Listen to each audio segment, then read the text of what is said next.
0.081123, चलो उसका रेट क्या है 28%, बराबर है, ओके, नो इशू, एकदम बराबर रेट टैक्स रेट लगाया है क्लाइंट ने, विच इज रॉन्ग। चेकिंग और HSN कोड टू रेट वो तो कोई भी कर सकता है। अगर आप 10th पास पर्सन को भी अगर आप एक बुक देकर बोल दो कि ये HSN का रेट क्या है बताओ, तो वो भी बुक खोलकर चेक करके बता देगा कि ये HSN का ये रेट है। That is not a no brainer, no great intellectual exercise. Anyway वो तो एक्सरसाइज आपको करना ही है, बट जो चीज हम लोग को करना चाहिए, जो कॉम्प्लिकेटेड और सबसे ज्यादा इंपॉर्टेंट है, जो हम लोग मिस करते हैं, वो है कि वेदर HSN कोड ही बराबर है या नहीं। हम अज्यूम करते हैं कि नहीं नहीं ये क्लाइंट तो 10-15 साल से यही HSN कोड कर रहा है तो सही होगा, खराब गलत क्यों रहना चाहिए HSN कोड। बट लेट जितने भी क्लाइंट्स पर ऑडिट किया है आज तक, एटलीस्ट हमने एक HSN कोड की गलती तो निकाली ही है। We were able to find at the client's place. I'm not talking about small companies. I'm talking about companies whose turnover are more than 100 crores, 500 crores, 1000 crores, 2000 crores. Large enterprises also miss out on the classification aspect. Because तो इसीलिए I would like all of you to please pay attention in today's class and understand the importance and how to correctly look at the classification aspect of GST. So why classification is important? Rate of tax अगर हमको find करना है तो हमको classification चाहिए। हमारा product अगर exemption में आता है तो हमको क्लासिफिकेशन की अंडरस्टैंडिंग चाहिए। वेदर हम लोग RCM में कवर्ड है या फॉरवर्ड, यानी बहुत सारे रीजन है जीएसटी में to give you a view के why you should know the correct HSN code of a product. Very very important point, मैं हमेशा ये बात बोलता हूं कि indirect tax is different from direct tax. Indirect tax is very very different from direct tax, because direct tax में एक time पर अगर आपको क्लाइंट का बिजनेस नहीं भी पता है, लेकिन अगर आपको लॉ अच्छे से पता है, you can still give an advice. लेकिन इनडायरेक्ट टैक्स में you can not give an advice to client unless you know the business of the client very clearly. जब हम लोग ऑडिट करते हैं कोई भी क्लाइंट का, फर्स्ट और second day of the audit we make sure that we do a complete factory visit of a client. पूरी फैक्ट्री हम विजिट करते हैं, हम लोग ऑपरेशंस टीम के साथ बैठते हैं, उनका प्रोडक्ट समझते हैं, प्रोडक्ट हाथ में लेते हैं, उसको देखते हैं, उसकी टेक्निकलिटीज समझते हैं प्रोडक्ट की, and we really try to understand the product from a technical perspective. जब तक वो प्रोडक्ट को देखो नहीं, उसको हम टच नहीं करते हैं, उसकी कॉन्स्टिट्यूएंट्स क्या है, उसकी टेक्निकलिटीज क्या है, फंक्शनैलिटीज क्या है, यूज क्या है, we cannot advise to client. Please understand, you will be surprised ke within the people who are indirect tax experts, I am talking about indirect tax experts, अगर उनको कंस्ट्रक्शन इंडस्ट्री की knowledge नहीं है तो हालांकि उनका इनडायरेक्ट टैक्स कितना भी स्ट्रांग रहने दो लॉ, लेकिन अगर उनको कंस्ट्रक्शन बिजनेस की नॉलेज नहीं है तो वो क्लाइंट को एडवाइस नहीं कर पाएंगे, क्योंकि you need to know the business to arrive at a classification and valuation and any other advice that you want to give in indirect tax. So if you want to become a very good indirect tax professional, please bear in mind, understand the client's business. Client का business अच्छे से समझो आप, उसमें ये मत सोचो अरे इसमें क्या आएगा टैक्स का issue. With an open mind you try to understand the business of client. I'll tell you how it is important in classification. कुछ examples मैं आपको बताऊंगा कि कैसे business understanding से हम सही classification पे reach हो सकते हैं। तो नाउ क्लासिफिकेशन में अपने को एक चीज समझनी होगी कि classification is in respect of goods, classification is in respect of services. अभी क्लासिफिकेशन फॉर एग्जांपल, इसको हम मोबाइल फोन बोलते हैं, इसको हम पेन बोलते हैं, इसको हम बुक बोलते हैं। Now the question is each country may have their own classification of products. For example, United states में 10 डिजिट लेवल तक HSN कोड जाता है, कुछ कंट्रीज में 6 डिजिट तक जाता है, कुछ कंट्रीज में 8 डिजिट। काफी बार हम ये भी देखते हैं कि लास्ट 2 डिजिट्स मिसमैच होते हैं, कुछ कंट्रीज में अलग होता है, कुछ तो ये सभी चीजों को मैच करने के लिए जो HSN कोड हम लोग जनरली बोलते हैं उसको बोलते हैं harmonised system of nomenclature. Harmonised system of nomenclature means एक कमिटी फॉर्म हुई थी जो कि ब्रुसेल्स में आज भी उनकी मीटिंग होती है ऑन रेगुलर बेसिस। तो वहां पर उन्होंने क्या किया, 157 countries has accepted this HSN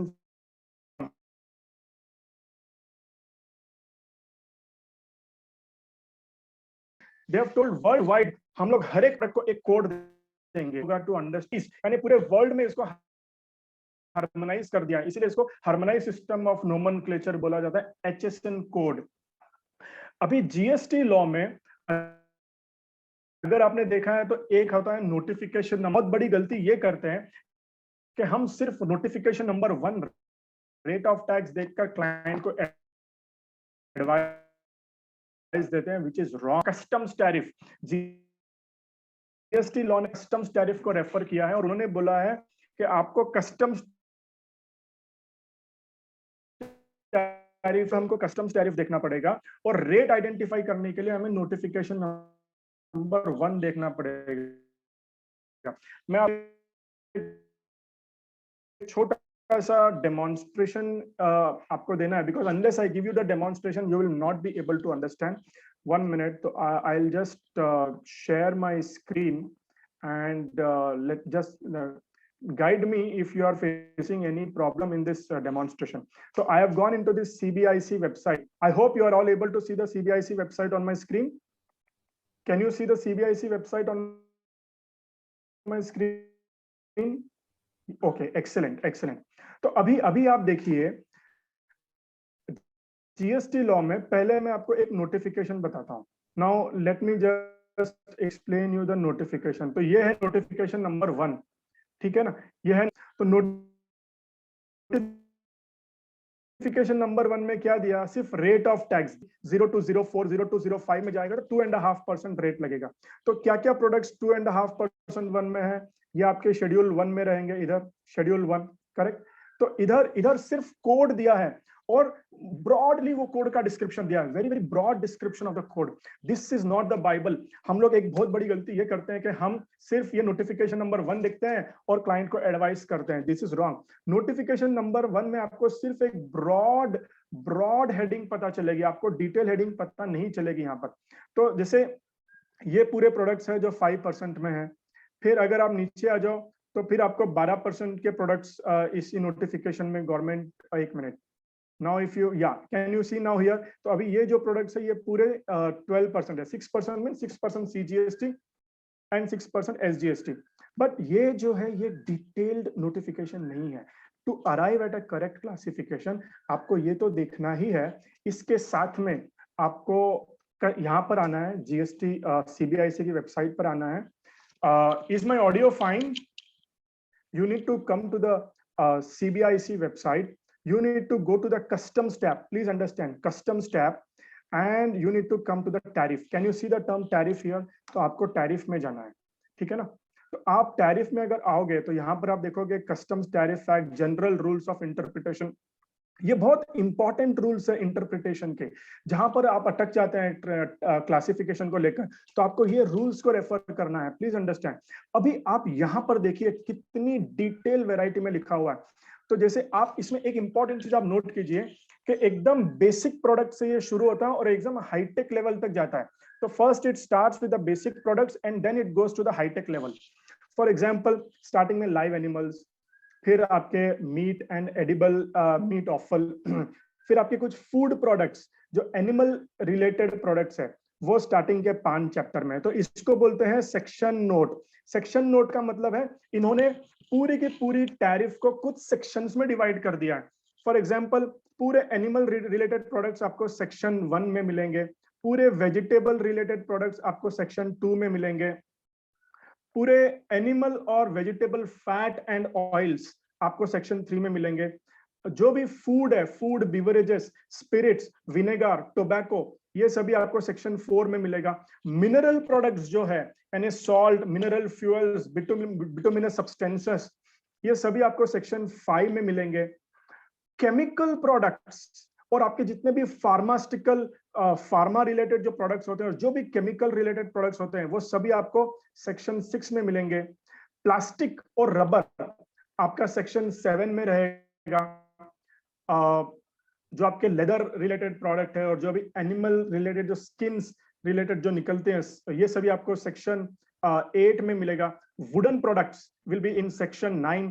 then आपका paper and paper board related product will be in section 10। Textile products section 11 में है। आप देखिए within section there are chapters. तो ये जो चैप्टर है, अभी चैप्टर, अब एक बार ब्रॉड हेडिंग हो गई टेक्सटाइल, तो ब्रॉड हेडिंग के अंदर उन्होंने बोला भाई सिल्क के लिए चैप्टर 50, वुलन के लिए चैप्टर 51, कॉटन के लिए चैप्टर 52, मैन मेड फिलामेंट के लिए चैप्टर 54, स्टेपल फाइबर के लिए 55। तो एक बहुत ही ब्यूटीफुली, बहुत ही ऑर्गेनाइज्ड वे में इन्होंने पूरा सेक्शंस बनाए, सेक्शंस के अंदर चैप्टर्स बनाए, चैप्टर्स के अंदर let me take you to any one chapter. Let us go to chapter 87। तो अगर हम चैप्टर 87 में जाते हैं तो ये मोटर व्हीकल का चैप्टर है। तो अब देखिए यहाँ पर अभी ये चैप्टर कितना डिटेल में आपको सभी चीज बताता है। तो ये चैप्टर में होते हैं चैप्टर नोट्स। क्या कभी आपने ये चैप्टर नोट्स पढ़े हैं? आपको ये चैप्टर नोट्स पढ़ने पड़ते हैं क्लाइंट को एडवाइस देने के लिए क्लासिफिकेशन रिलेटेड। तो we need to go to the chapter, we need to read the chapter note. जहां पर कंफ्यूजन आता है कि अरे ये चैप्टर 87 में जाएगा या चैप्टर 86 में जाएगा, तो आप चैप्टर नोट्स पढ़िए 87 के और 86 के, तभी आपको करेक्ट व्यू मिलेगा कि आपको किस हेडिंग में क्लासिफिकेशन करना है। ऐसे ही सेक्शन नोट्स भी होते हैं, जहां पर आपको लगता है कि ये सेक्शन 5 में जाएगा या सेक्शन 6 में जाएगा, ये टेक्सटाइल प्रोडक्ट में जाएगा या प्लास्टिक प्रोडक्ट में जाएगा, ये रबर प्रोडक्ट में जाएगा या ऑटोमोबाइल प्रोडक्ट में जाएगा। तो उसके लिए आपको सेक्शन नोट्स पढ़ने होते हैं। तो सेक्शन नोट्स अलग होते हैं और चैप्टर नोट्स अलग होते हैं। तो ये जो नोट्स है ये चैप्टर नोट्स है। अभी इसमें आप देखिए कितना डिटेल में दिया है 8701। तो अभी ये 87 हो गया चैप्टर। देखिए आप please understand, 87 is a chapter, ठीक है ना। 87 के अंदर 8701 यानी इसके अंदर फिर बाइफर्केशन किया है। इन्होंने क्या बोला कि भाई ट्रैक्टर रिलेटेड जो पार्ट्स है उसका अलग हम क्लासिफिकेशन करेंगे, ठीक है ना। फिर मोटर व्हीकल, जहां पर फॉर ट्रांसपोर्टेशन ऑफ 10 और मोर पर्सन, यानी कि जो बड़ी गाड़ियां हैं उसका उन्होंने 8702 में क्लासिफिकेशन। इनको हेडिंग बोलते हैं। चैप्टर के नीचे जो 4 डिजिट लेवल पर होता है उनको हेडिंग हम लोग बोलते हैं।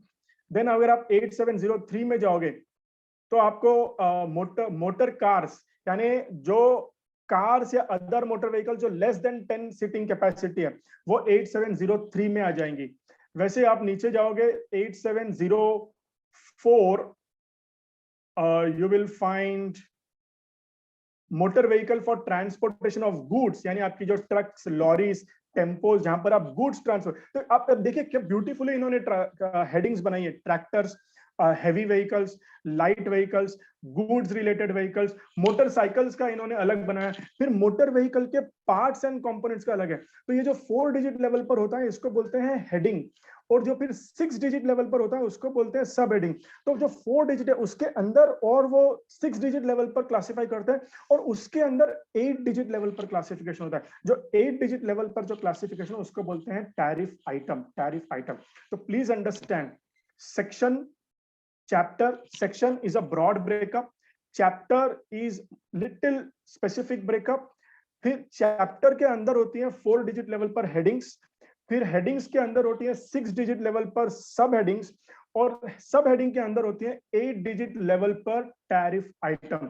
और आपका रोल है कि आपको 8 डिजिट लेवल पर क्लासिफाई करना है। लेट मी टेल यू, बड़े बड़े प्रोफेशनल्स के लिए भी बहुत कॉम्प्लिकेटेड टास्क बन जाता है at a given point of time.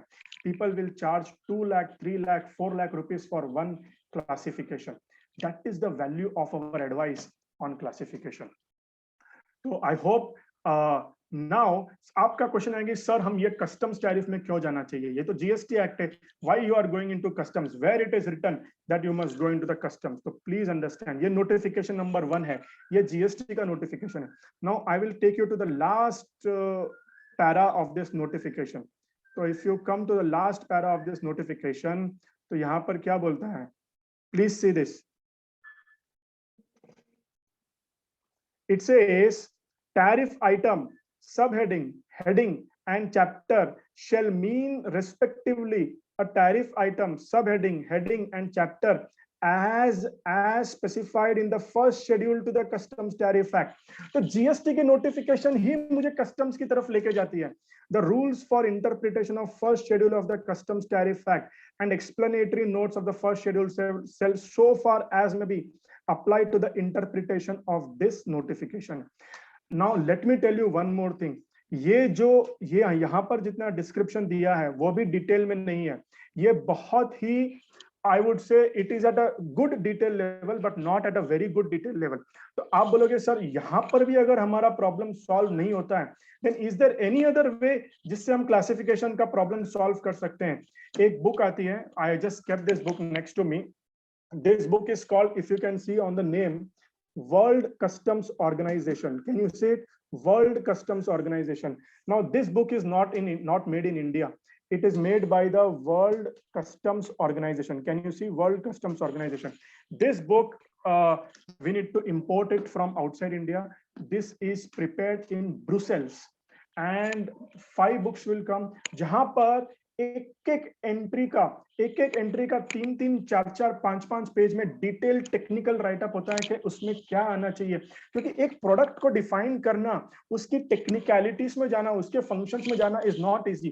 तो many times when we have to give advice to client, we see that our problem is not solved even in the customs tariff. We refer the explanatory notes. So this is called as explanatory notes to the customs tariff.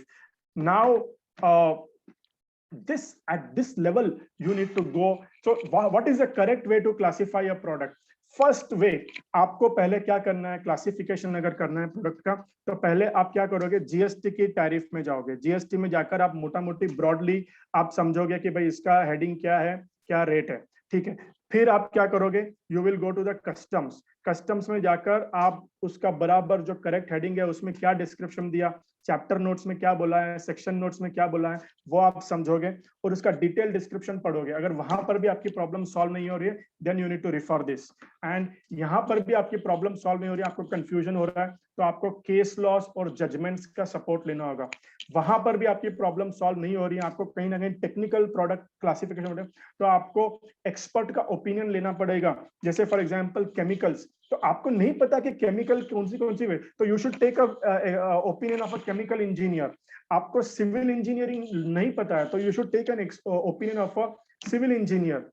GST में अगर आप अटके हो कहीं पर classification में, obviously the GST professionals would support in arriving at a correct classification. This is the methodology to classify any product. Goods, I am only talking about goods, I have not come to services. So ये है methodology to classify the goods. Now let us look at the methodology to classify the services. So as you can see, services के लिए अलग methodology दिया है. Have you ever seen this annexure scheme of classification of service? कभी आपने ये annexure देखा है services में? ऐसी scheme of classification of service, have you read this? Sachin says yes, only one person, which means many people have not seen this.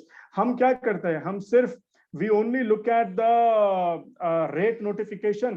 तो rate notification तो बहुत ही superficial level पर होती है, बहुत ही broad level पर होती है. That will not serve your purpose. You need to look at the scheme of classification. तो ये स्कीम ऑफ क्लासिफिकेशन एनेक्स्चर है. This is an annexure to the notification number 11. जब आप नोटिफिकेशन नंबर 11 देखोगे तो उसके साथ में एनेक्स्चर होता है. वहां पर आपको एक एक सर्विस का डिटेल में बताया गया है. Construction services means what. देखो, can you see, construction service को उन्होंने 6-7 अलग अलग वैरायटी में बताया है. फिर जनरल सिविल इंजीनियरिंग को अलग किया है, फिर साइट प्रिपरेशन अलग, असेंबली अलग, special construction, installation, building completion, finishing. So like this, accommodation, beverages, other accommodation, food related, passenger transportation, local transportation, long distance transportation, goods transportation, land, water, air. So very very very detailed level classification. आपको to give any answer to your client, please refer to this scheme of classification. If you are not referring it, you are not giving justice to your work. Next very important point, have you ever seen the explanatory notes? किसी ने कभी ये explanatory notes देखा है? Explanatory notes to the scheme of classification. Have you seen this? This is more detailed.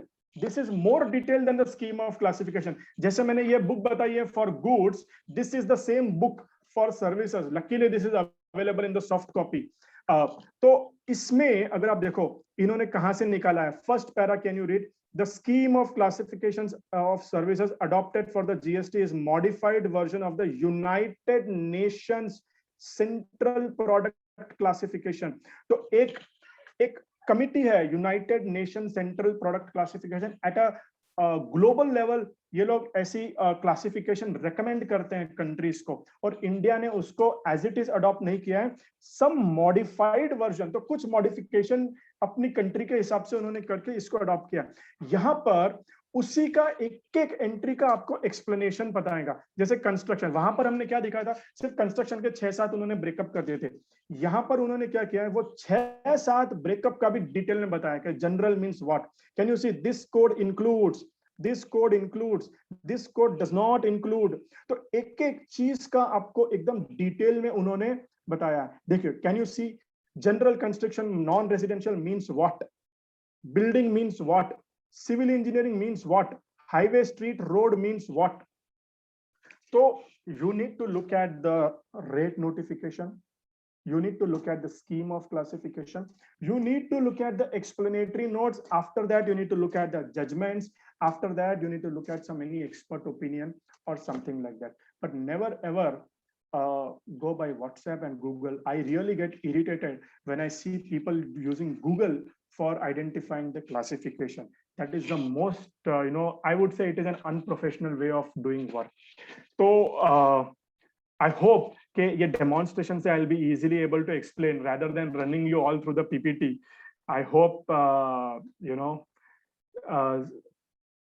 Sir, this notification is available on CBIC. Yes, it is available on CBIC. It may not be updated one. CBIC में कभी-कभी updated नहीं रहती है.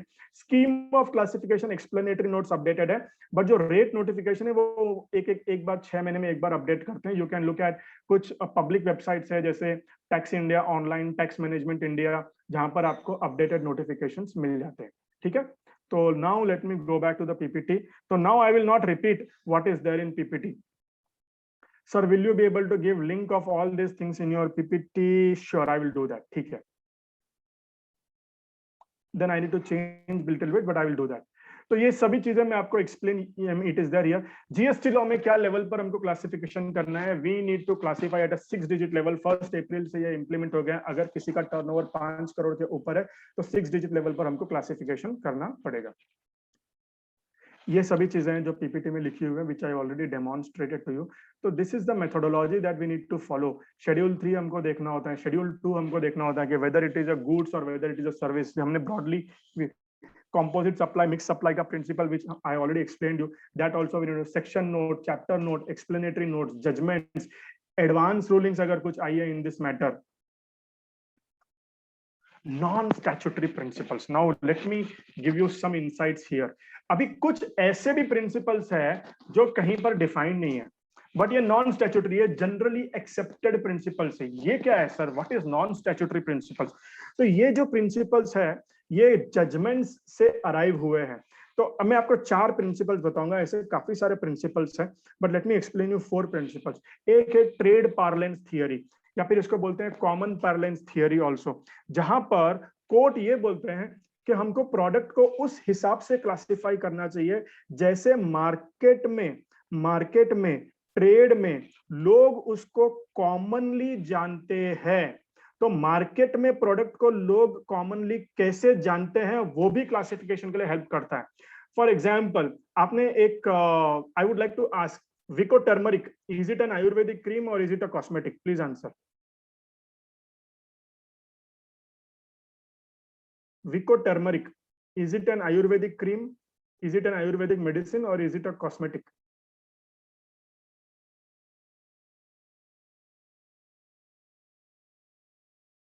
Excise में बहुत बड़ा issue था कि if it is an ayurvedic thing then rate of tax was lesser, if it is a cosmetic then higher rate of tax was applicable. तो इतना कंफ्यूजन हुआ, matter went up to the Supreme court.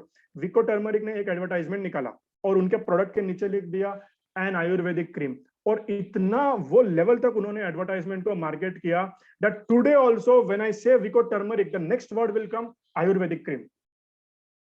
वो level तक उन्होंने advertisement किया. क्यों किया वो एडवर्टाइजमेंट? बिकॉज इनको एक कॉमन पैरेलेंस थियरी डेवलप करनी थी.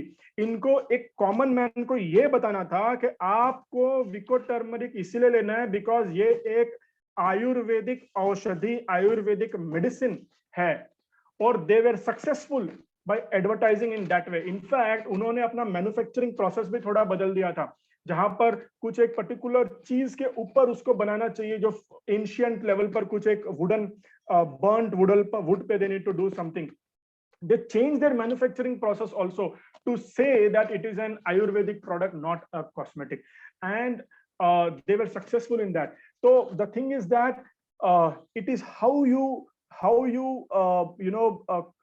change. और ऐसे काफी सारे examples हैं. There are so many examples. I cannot take all the examples. So this is called as a common parlance theory. Next is functional use. Functional use. For example, gold spectacles.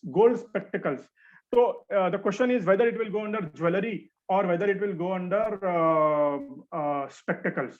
तो jewellery का definition इतना wide उन्होंने बनाया है कि anything that you would like to show for some fashion or that part, very wide definition it is there. So it was doubtful whether gold spectacles will go under jewelry or it will go under spectacles. Then finally it was arrived that we should go for the functional use test. And इसका usage क्या है? उसका usage jewellery नहीं है. हालांकि you may bring in more style or you may bring in some value to your dressing or whatever through that, but still it is a spectacles based on the functional use. For example, एक और example is आपको पता होगा, just a minute. Now let me just give you one more example. This is the mobile phone, right? This is a small Nokia phone which we used to use long back, correct? Now this particular phone, if you see, there is something called back cover. Can you see the back cover? There is a back cover for this mobile phone. Yes. तो government ने बहुत पहले, I think around 10-12 साल पहले एक classification entry बनाई थी for the back cover. Now the question is, can the same entry of back cover, can the same will also be applicable to this mobile phone? Can the same entry be applicable to this mobile phone? Answer is no, because इस mobile phone में क्या back cover रहता है? तो हमारा, there was one client who asked us one question कि sir, we are importing the back of this mobile phone, iPhone, back of iPhone. Of course this is not iPhone, but the client was manufacturing iPhone. So he was asking कि sir, we are importing a back cover of the iPhone, but it is connected with the motherboard, interconnected components, parts and other elements, और पूरे वो एकदम set बनकर आएगा और वो हमारे फोन से लग जाएगा. तो उसको हम वो बैक कवर वाली जो 10 साल पहले एंट्री है उसमें क्लासिफाई कर पाएंगे क्या? I was shocked that we need to understand के जो टेक्निकल डेवलपमेंट्स होते हैं, जो टेक्नोलॉजी चेंज होती है, तो उससे अपनी क्लासिफिकेशन भी बदलती रहती है. तो जो कुछ साल पहले बैक कवर बोल सकते थे, इस टेक्नोलॉजी में we can not call it as a back cover. अगर आप इसको बैक कवर बोलोगे तो टुमारो डिपार्टमेंट विल डिस्प्यूट. तो you need to go into the chapter notes, section notes, कि उसको बैक कवर को डिफाइन किया है कि क्या बोला है बैक कवर के बारे में. Is it really back cover? Can you remove it? No. तो you need to use at a functional use. एक और बहुत बड़ा इशू आया था लास्ट 6-8 महीने साल भर पहले जब सैनिटाइजर्स काफी सारे सेल हुए. The issue came is, in fact, that is going to be a big time litigation. The issue that came is whether sanitizers are a medicine or whether they are only disinfectants, and just like your pesticides and insecticides, where you just use it to disinfect a particular bacteria or virus or insects. So whether sanitizer is a disinfectant or is it a medicine? So there were both the arguments. बोला नहीं आप classification देखो, उसका role क्या है, ultimately sanitiser का role क्या है? रोल तो वही है कि भाई जो वायरस है उसको मारना है. क्या सैनिटाइजर आपको बचाता है कोरोना वायरस से? It does not save you from coronavirus. If there is any virus available, it will kill the virus. So it is nothing but a disinfectant. Disinfectant का रेट ज्यादा है. But there is another theory कि आप समझिए in general sanitiser का role disinfectant है, लेकिन आज की डेट में सिचुएशन अलग है. आज की डेट में it is as good as cure and not just care. It is not just care, it is also cure. ऐसी एक और थियरी है कि ठीक है इन जनरल आप मत लो सैनिटाइजर को, लेकिन आज की सिचुएशन को आप समझो और बताओ whether sanitizer is able to cure yourself or not. तो इस पे बहुत बड़ा लिटिगेशन आगे होने वाला है कि sanitiser whether it is a medicine or whether it is only a disinfectant. Anyway I will not go into the detail of it. Next एक और मैं आपको एग्जांपल देता हूं ऑटोमोबाइल पार्ट्स का। इतना बड़ा इस पे इश्यू चल रहा है, इंडस्ट्री लेवल पर इश्यू है। In fact I have written one article on the same aspect which is published on tax Sutra. तो उसमें मैंने एक पॉइंट हाईलाइट किया है, ऑटोमोबाइल के जो पार्ट्स है, ऑटोमोबाइल के जो पार्ट्स है उसको हम कैसे क्लासिफाई करेंगे। लेट अस से जो नट है, अगर नट है, आप गाड़ी पे नट लगाते हो तो वो नट को एज ए नट आप क्लासिफाई करोगे। अगर आप एज ए नट क्लासिफाई करोगे तो चैप्टर 72 में जाएगा और उसकी रेट 18% रहेगी। लेकिन if you classify it as a part of a vehicle the rate will be 28%। तो नाउ माय क्वेश्चन इज, जो गाड़ी में जो नट बोल्ट और स्क्रू जो लगते हैं, would you classify them as a fastener product under chapter 72 and at the rate of 18%, or would you classify as a part of a motor vehicle? Please answer. आप उसको part of a vehicle बोलोगे या फिर chapter 72 73 में आप उसका classification करोगे? Very difficult, industry level पर इशू चल रहा है। I am of the view, तो इसका हम सॉल्व कैसे कर सकते हैं issue? We need to read section notes, we need to read chapter notes. Section note में भी उसमें एक बहुत बड़ी प्रॉब्लम ऐसी आई है कि सेक्शन नोट 2 एक बोलता है और सेक्शन नोट 3 एक बोलता है। Department is using section note 3, SSC is using section note 2। Supreme court के डाइवर्जेंट जजमेंट से, कुछ सुप्रीम कोर्ट के कुछ जजमेंट बोलते हैं it is a part of vehicle, कुछ जजमेंट्स बोलते हैं it is an independent part. Big time litigation. What is the impact of this litigation?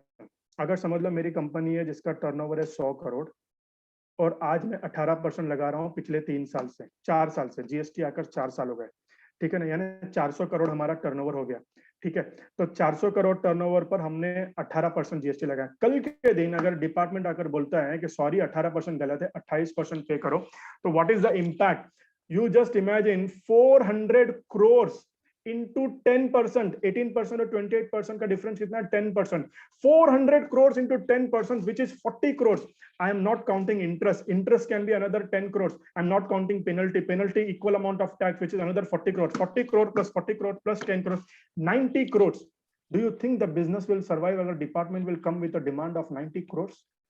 That is the relevance of classification. Please understand, बहुत critical होता है classification. कोई भी business can die because of a wrong classification of a product. Technical specifications बहुत important होते हैं। हम लोग एक टेक्सटाइल कंपनी की ऑडिट कर रहे थे, तो दैट टाइम हमने देखा, चलो भाई कॉटन का एक उन्होंने दिया है चैप्टर, हमने देखा था राइट, कॉटन का अलग चैप्टर था, सिल्क का अलग चैप्टर था, फाइबर का अलग चैप्टर था, पोलिस्टर का अलग चैप्टर था। माय क्वेश्चन इज, कुछ फैब्रिक ऐसे आते हैं which is a mix fabric, cotton mix with polyester, polyester mix with staple fibre, और 3 मिक्स भी होता है, कॉटन पोलिस्टर फाइबर, तीनों मिक्स है। तो अब आप उसको कौन से चैप्टर में क्लासिफाई करोगे? कौन से चैप्टर में आप क्लासिफाई करोगे? ये तीनों तो अलग अलग चैप्टर है, तो फिर उसके रूल्स होते हैं। तो you need to go by the technical specifications के इसमें क्या ज्यादा है, what is the predominant in this fiber, cotton is predominant, so you need to look at the technicalities of the product to arrive at the classification. So this is only a tip on the iceberg which I have given to you all, just a food for thought. There can be hundreds and thousands of examples and issues in classification. So this is a procedure, I will not go into the detail of it. So these are the explanatory notes, HSN notes जो मैंने आपको already बता दिया है। Rules of interpretation आपको देखना होगा कि भाई specific classification will always prevail over the general classification. अगर कोई चीज का स्पेसिफिक क्लासिफिकेशन है तो ऑलवेज वो प्रिवेल होगा ओवर द जनरल क्लासिफिकेशन। और मैंने आपको बताया है राइट, सीबीएसई की वेबसाइट पर जहां पर रूल्स ऑफ क्लासिफिकेशन दिए हुए हैं, तो आपको वो वेबसाइट के रूल्स पढ़ने होंगे to go into the classification. In today's class, it is really difficult for me to explain everything in so much detail, but I'm trying to give you a food for thought. Next, बहुत ही important aspect, please note. एक example I will give you. Let us say you are going in a particular outlet and you are having a food over there. आप एक outlet में जाते हो और आप वहां पर प्रॉपर खाना खाते हो, तो इसको आप क्या बोलोगे?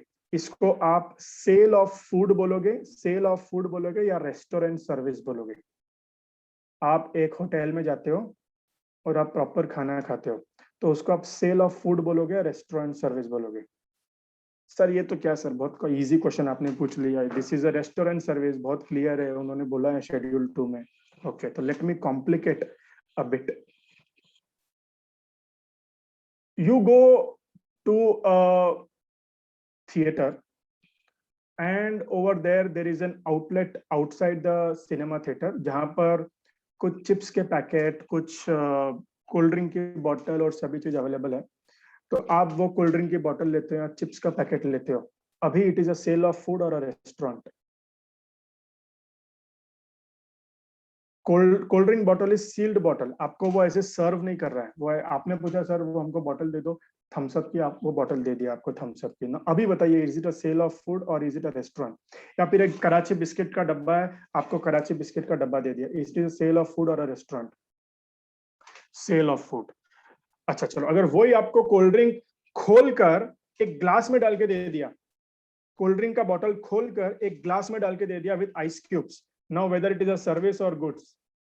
तो उसका मतलब अगर मैंने कोल्ड ड्रिंक की बोतल एज इट इज दी then the rate of tax is 28%। अगर मैंने सिर्फ उसका ओपनर खोलकर एक ग्लास में डालकर दे दिया, rate of tax is 5%। Restaurant पे 5% है एंड कोल्ड ड्रिंक की बोतल पर 28% है। तो टुमारो जब डिपार्टमेंट आएगा आज के 5 साल बाद, एंड डिपार्टमेंट को थोड़ी ना पता खोल के दिया या फिर बंद करके दिया। Are you getting it? How would department come to know after 5 years whether you have given the seal one or whether you have opened and give it? You served it. Big time litigation. अभी एक काफी companies ऐसी करती हैं, salad box होता है जहां पर एक प्रॉपर कॉर्पोरेट्स में एम्प्लॉयज को लंच में आजकल हेल्दी फूड खाना होता है, तो सैलड का बॉक्स पैक करके वो सैलड का बॉक्स भिजाते हैं। तो सैलड का बॉक्स जो देते हैं जिसमें 5-6 वैरायटी के सैलड होते हैं और दे विल सर्व, तो is it a sale of food और is it a restaurant service?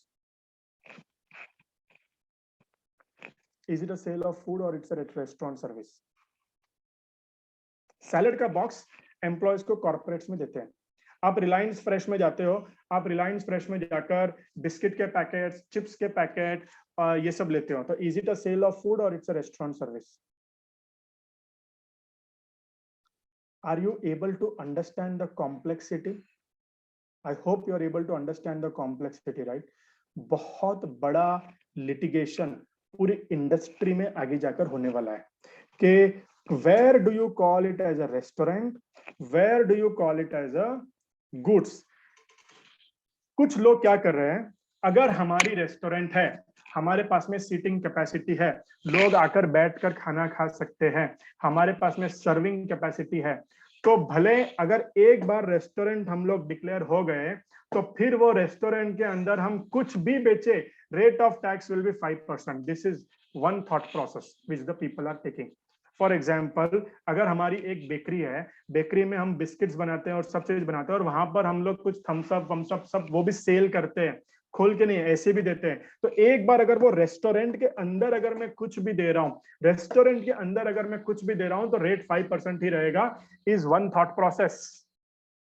Another thought process is no, restaurant के अंदर आपको देखना पड़ेगा कि भाई कौन सी चीज आप जाकर उसको सर्व कर रहे हो और कौन सी चीज वो है आप ऑफ द शेल्फ सेल कर रहे हो। How it is possible, how it is possible कि कौन सी चीज मैं सर्व कर रहा हूं और कौन सी चीज मैं एज इट इज दे रहा हूं, which is a packed item, how do you determine? Very very complicated. Crux of the matter is that where you have a restaurant license and you are running a restaurant, it is possible to say that everything sold in a restaurant can get classified as a restaurant service. But let me tell you, department is going to object on this particular classification. And जहां पर आपके पास कोई restaurant नहीं है and it is a simple आप food बनाकर as it is बेचते हो, you are not serving, what is important is whether you are serving और नॉट। आप सर्व, बिकॉज सर्विस तभी आती है जब आप सर्व कर रहे हो, तो सर्व कैसे होगा जब यहाँ पर एक सीटिंग कैपेसिटी है, बैठने की कैपेसिटी है, you can, there is a air condition, there is a good infrastructure, good ambience, and you are putting the plates and cutlery and other things for people to eat, there is a waiters to serve, or it can also be self-service. So, but there is some sort of a facility also you are giving along with the food. वहां पर वो restaurant में जाएगा. पर जहां पर आपकी कोई सर्विंग फैसिलिटी है ही नहीं, जहां पर आजकल आता है बिरयानी बाई किलो, कि आप 1 kilo 2 kilo biryani by kilo आप ऑर्डर कर सकते हो वहां. अच्छा, ऐसे केस में कुछ सर्विंग होती नहीं है. आपने बोला 10 किलो बिरयानी दे दो, हमारे कॉर्पोरेट में आज एक फंक्शन है और वो उसने आपको लाके डिलीवर कर दिया. What is service in that? तो ये सभी चीज में there is going to be a big time litigation, and काफी thin line of difference होता है whether to classify as a goods or whether to classify as a service.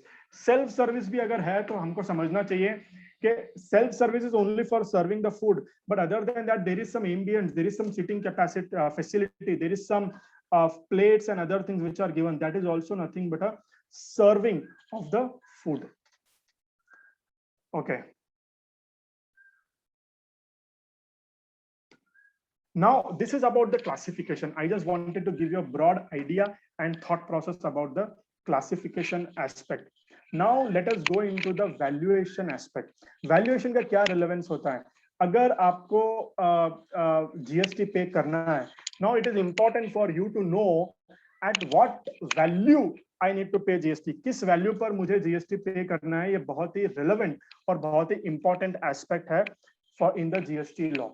Now, luckily, the best part in valuation, और जो सबसे simplified चीज उन्होंने कर दी, उन्होंने बोला we will accept the transaction value. जो भी आपकी transaction value है, we will accept that. We don't have any problem. For example, let us say ये mobile phone है, जो कंपनी ये मोबाइल फोन मैन्युफैक्चर करती है, वो बोलती है कि भाई हमको नॉर्थ में इसको 10,000 में बेचना है, साउथ में 20,000 में बेचना है, ईस्ट में 15,000 में बेचना है और वेस्ट में 25,000 में बेचना है. ये हमारी मर्जी है, हमको लगता है वहां पर हम इसका ज्यादा हमको प्राइसिंग मिल सकता है. तो my question is, tomorrow can department come and से नहीं आपने नॉर्थ में 10,000 में बेचा, इधर 25,000 में बेचा, तो आप 25,000 पे जीएसटी पे करो, not on 10,000. Can department say that?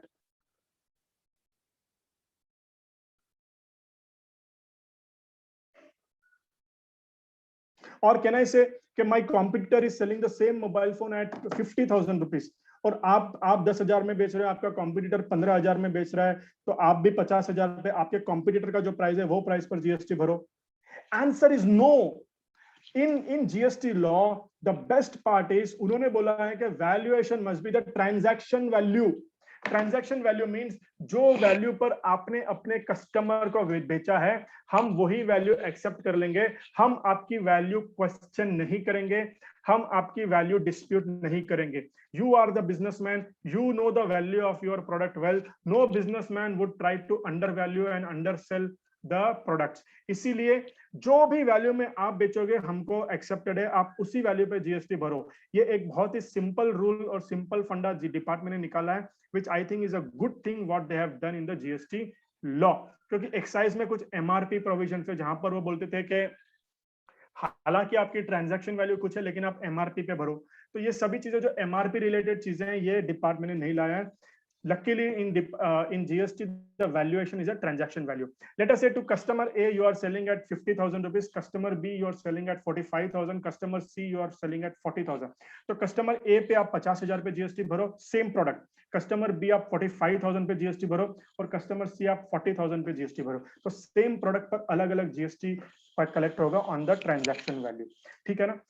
अभी next important point ये है कि department says we will accept your transaction value as long as the price is sole consideration and the transaction is between two unrelated parties.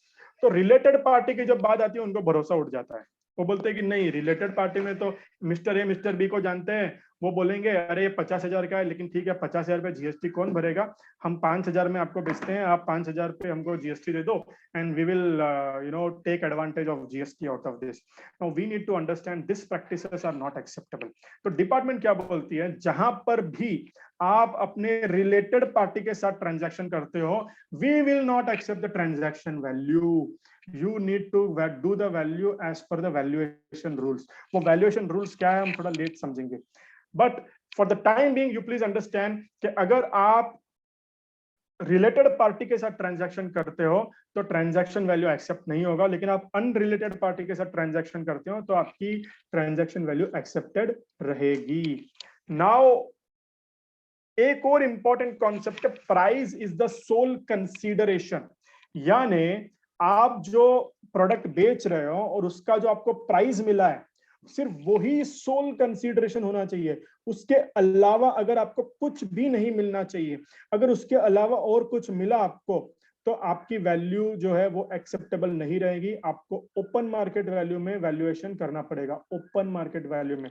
Now let me give you one example. अभी हमारे एक client का एक recently एक query आया था कि sir we are going to manufacture, हम एक प्रोडक्ट मैन्युफैक्चर करने वाले हैं हमारे कस्टमर के लिए, और हमारे कस्टमर ने हमको ये बोला है कि सर ऑलरेडी हमारे पास में ये प्रोडक्ट मैन्युफैक्चर करने की पूरी फैसिलिटी है, पूरा इंफ्रास्ट्रक्चर है, प्लांट मशीनरी सभी चीजें, आप क्यों पूरा फिर से खरीदोगे, आप हमारी फैसिलिटी में ही आ जाओ और ये हमारी फैसिलिटी आप यूज करके हमको मैन्युफैक्चर करके आप दे दो। तो सप्लायर ने क्या बोला, अरे अगर मैं खुद खरीदता इतनी पूरी फैसिलिटी तो एक प्रोडक्ट की वैल्यू होती थी 200 रुपए, लेकिन अगर मैं आपकी फैसिलिटी यूज करूंगा पूरी और आप मुझे वैसे भी अपनी फैसिलिटी के लिए चार्ज नहीं करोगे तो ये सेम प्रोडक्ट का रेट हो जाएगा 100 रुपीज। बिकॉज मैं क्या करने वाला हूँ, मैं मैन्युफैक्चर करके अल्टीमेटली वो कस्टमर को ही सेल करने वाला हूँ प्रोडक्ट।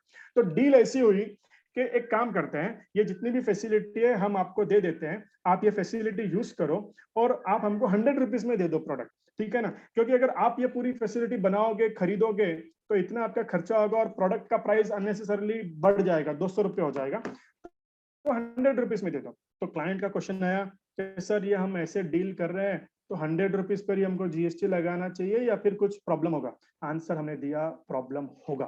क्यों होगा problem?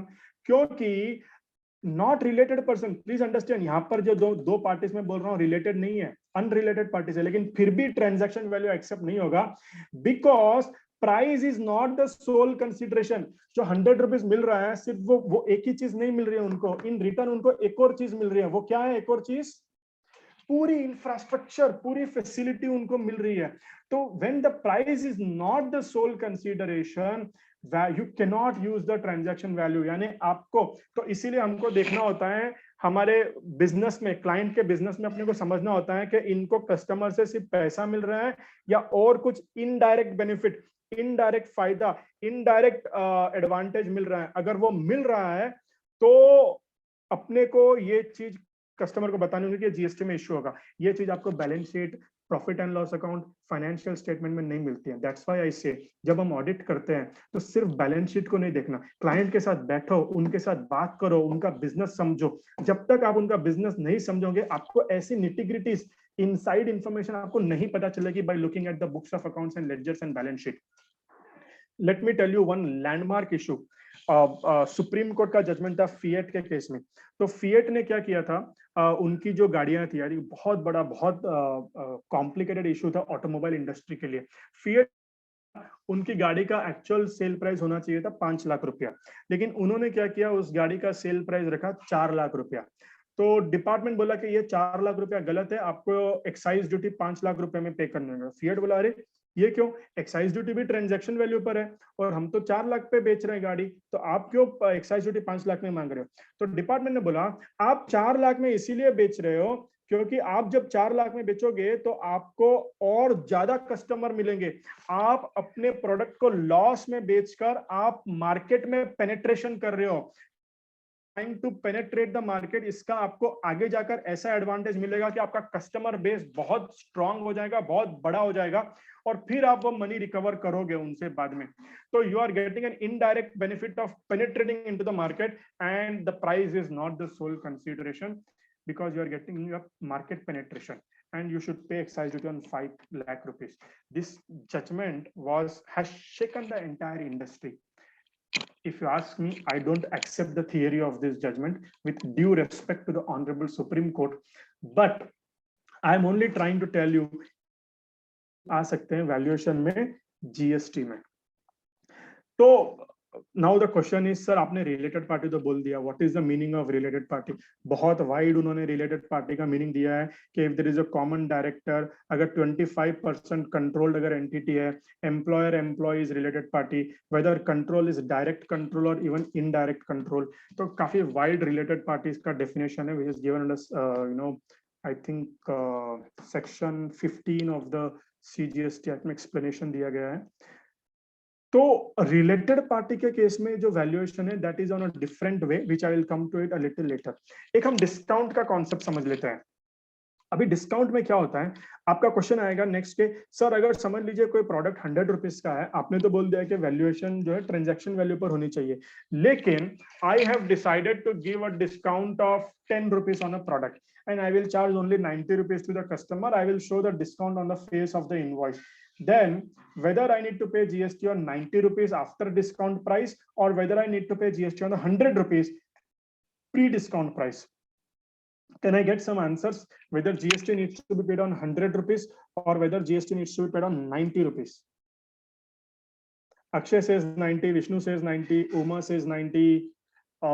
Yeah, I think all of you says 90. So you all are aware. तो डिस्काउंट का बेनिफिट मिल जाएगा, डिस्काउंट आप रिड्यूस कर सकते हो eight the time of arriving the valuation, but आपको वही डिस्काउंट आप रिड्यूस कर सकते हो जो कि आपने सप्लाई के टाइम पर दिया है और आपने इनवॉइस पर बताया है। तो जो आपने इनवॉइस पर बताया है वही डिस्काउंट आप रिड्यूस कर सकते हो, which is done at the time of making the invoice. Now there are some other types of discount, जैसे होता है कैश डिस्काउंट, या फिर होता है वॉल्यूम डिस्काउंट, या फिर होता है maybe you know material lifting discount and many other types of discounts are there. तो ये जब सप्लाई होती है तब नहीं देते हैं। फॉर एग्जाम्पल, जिस दिन आज मैंने ये मोबाइल फोन बेचा 10,000 रुपीज में और होलसेलर को मैंने बेचा है, उस दिन मैंने कोई डिस्काउंट नहीं दिया, लेकिन मैंने बोला अगर आप मुझे इसका पैसा पूरा 30 डेज में दे दोगे तो आपको मैं 2% कैश डिस्काउंट दूंगा। बट ये डिस्काउंट तो आप इनवॉइस जनरेट करते टाइम पे दे ही नहीं सकते हो, because you don't know whether the customer will make the payment to you within 30 days or not. Let's say if I tell I will give you 100 mobile phones today, but in the next month also if you take again 100 mobile phones, then I will give you 10% discount on the earlier sale of the 100 mobile phones. So the question is, ऐसे वाले जो post supply discounts होते हैं उसको हम reduce कर सकते हैं वैल्यूएशन में, और आप कैसे रिड्यूस करोगे उसको वैल्यूएशन में? अगर रिड्यूस कर सकते हैं तो can we reduce the post supply discounts in the valuation?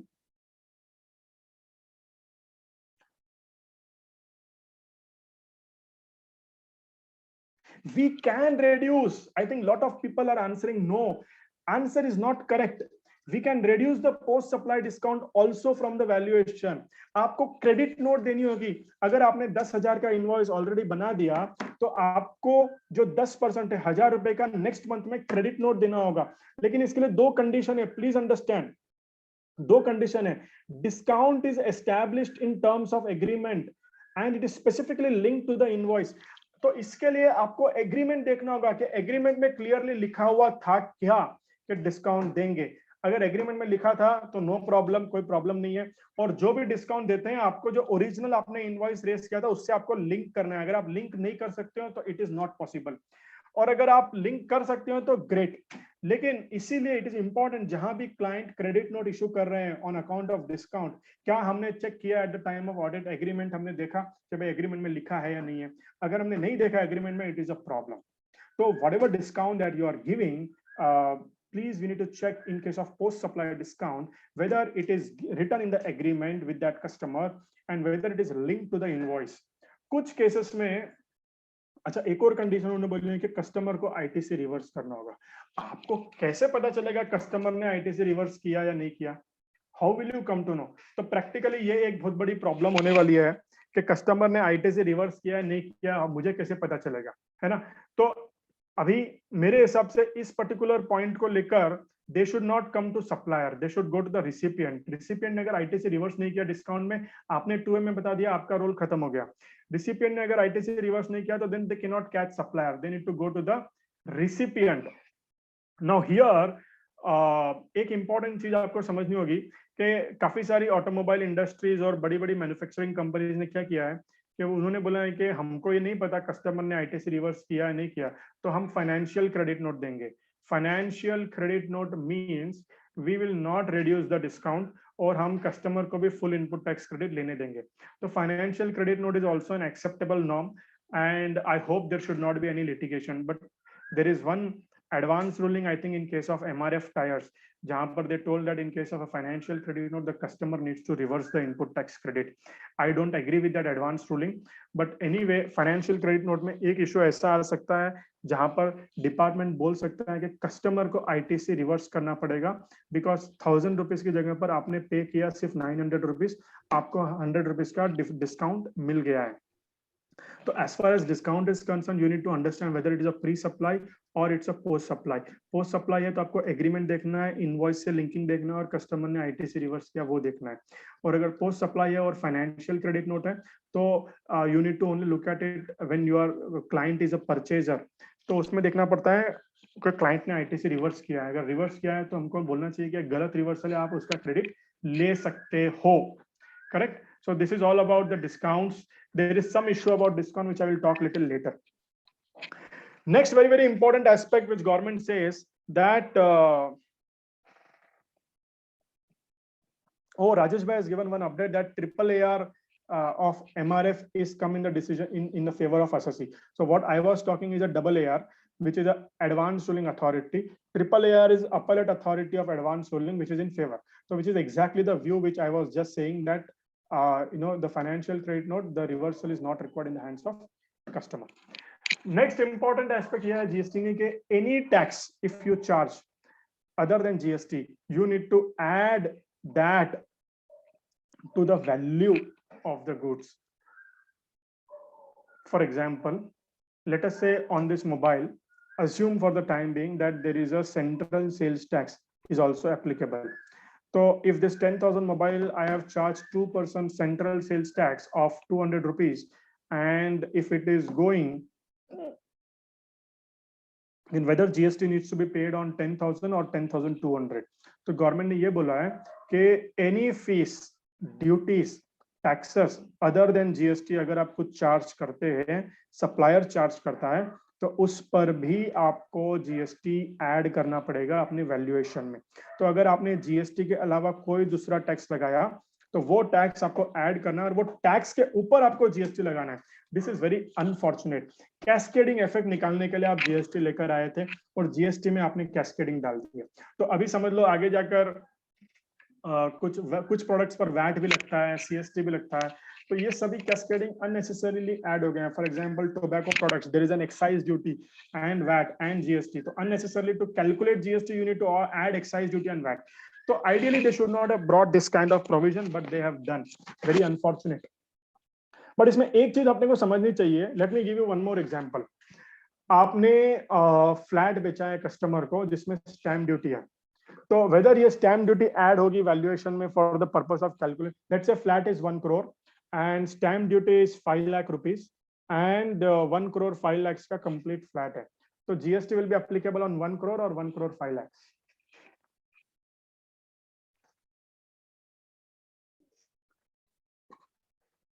Not on stamp duty, किसी ने बोला है, why not on stamp duty? Stamp duty पर इसीलिए नहीं लगेगा because we need to understand that is not charged by the supplier. इसमें क्या बोला है, what is charged by the supplier?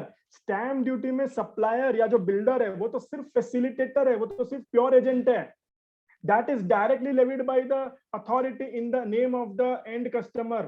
तो जो सप्लायर चार्ज करता है, लेवी करता है सेपरेटली, उस पे लगेगा। इस स्टैम्प ड्यूटी के केस में builder is only a pure agent. Builder sometimes ऐसे हो सकता है कि बिल्डर सिर्फ पूरा वो फैसिलिटेट करता है और जो कस्टमर है वो डायरेक्ट गवर्नमेंट को पैसा देता है। तो when in this cases it is a pure agent और प्योर एजेंट का बेनिफिट मिल जाएगा। तो हमको समझना चाहिए कि हर कोई टैक्स फी ऐड नहीं होनी चाहिए। जहां पर प्योर एजेंट है तो वहां पर वो चीजें हम एक्सक्लूड कर सकते हैं वैल्यूएशन में। Obligation incurred by the recipient, ये मैंने ऑलरेडी आपको बता दिया कि कोई चीज ऐसी है जो सप्लायर का ऑब्लिगेशन है, लेकिन अगर उसको रिसिपिएंट इनकर करता है तो उसको भी हमें है। जैसे मैंने आपको वो मैन्युफैक्चरिंग फैसिलिटी वाला एग्जांपल दिया था। ऑटोमोबाइल इंडस्ट्री में बहुत बड़ा इशू है, जहां पर बहुत बार क्या होता है, automobile industry will give the tool और डाई और fixture to the OEM will give to the component manufacturer, और फिर कंपोनेंट मैन्युफैक्चरर क्या करता है, वो टूल यूज करके प्रोडक्ट्स बनाता है। तो the question is whether the component manufacturer needs to add the value of the tool also at an amortization level to arrive at the valuation. TCS पर नहीं होगा because TCS is not a levy, TCS is just a collection mechanism. Please understand. Already इस पर मेरे सबसे काफी सारे in fact department का सर्कुलर भी आ गया है उस कॉन्टेक्स्ट में. This is for Ashutosh query. So I was on the point of obligation. तो टूल मैन्युफैक्चरिंग में क्या होता है कि जहां पर वो ऐड करते हैं, अमोर्टाइजेशन ऐड करना चाहिए क्या वैल्यू ऑफ द टूल जब हम कंपोनेंट की वैल्यू देखते हैं. तो इतना बड़ा कंफ्यूजन है, इतना बड़ा लिटिगेशन है. यू विल बी सरप्राइज्ड कि बड़ी बड़ी कंपनीज भी आज डाइवर्जेंट प्रैक्टिसेस फॉलो कर रही है. I see Tata motors and few other companies are not doing amortization. Then there are some companies, for example Mahindra and Ford, और कुछ कंपनीज है जो कि amortization वैल्यू ऐड कर रही है. नाउ यू कैन इमेजिन इतनी बड़ी लेवल पर इतनी बड़ी ऑर्गेनाइजेशंस को भी कंफ्यूजन है लॉ में amortization के ऊपर. Why in my view it should not be added? Because वो जो टूल मैन्युफैक्चर, जो OEM कंपोनेंट मैन्युफैक्चरर को टूल देता है, वो कंपोनेंट मैन्युफैक्चरर को ऑब्लिगेशन ही नहीं है. जब उसका ऑब्लिगेशन ही नहीं है तो where is a question of adding the value. अगर ऑब्लिगेशन होता तो क्वेश्चन इश्यू आता था. बट इसके रिलेटेड राजेश भाई इज वेरी राइटली टोल्ड के एक सर्कुलर डिपार्टमेंट ने निकाला था. अनफॉर्चुनेटली जो सर्कुलर क्लैरिफाई करने के लिए निकाला था उसने और कंफ्यूजन कर दिया. आई थॉट, मैं सोचा था कि वो सर्कुलर भी आपको ये क्लास में एक्सप्लेन करूंगा, but actually I can not go in that much depth in this session. I need to cover the topic in full. तो there was one circular which government issued के इस पे नहीं आना चाहिए और कुछ केसेस में आ सकता है, और उस पे उन्होंने और कंफ्यूजन क्रिएट कर दिया है. I understand Tata Motors and all, उन्होंने तो फाइनेंस मिनिस्ट्री में रिप्रेजेंटेशन भी दिया है. तो एज लॉन्ग एज हमारा ऑब्लिगेशन नहीं है वो वैल्यूएशन में ऐड नहीं होगा. हमारा ऑब्लिगेशन है तो वैल्यूएशन में ऐड होगा. कुछ incidental charges, packing charges, commission, loading unloading, ऐसे कुछ चार्जेस अगर लगते हैं तो वो भी वैल्यूएशन में ऐड हो जाएंगे. For example you purchase a refrigerator for 20,000 rupees, और फिर वो रेफ्रिजरेटर इंस्टॉल करने के लोडिंग अनलोडिंग ट्रांसपोर्टेशन के वो 1,000 रुपए लेता है, और आपके घर पे आके इंस्टॉल करने के और 1,000 रुपए लेता है. तो जीएसटी 20,000 रुपए नहीं लगेगा, 22,000 रुपए लगेगा. तो गवर्नमेंट बोलती है जितने भी incidental, ancillary, connected, related charges, everything you need to add for the purpose of valuation under GST.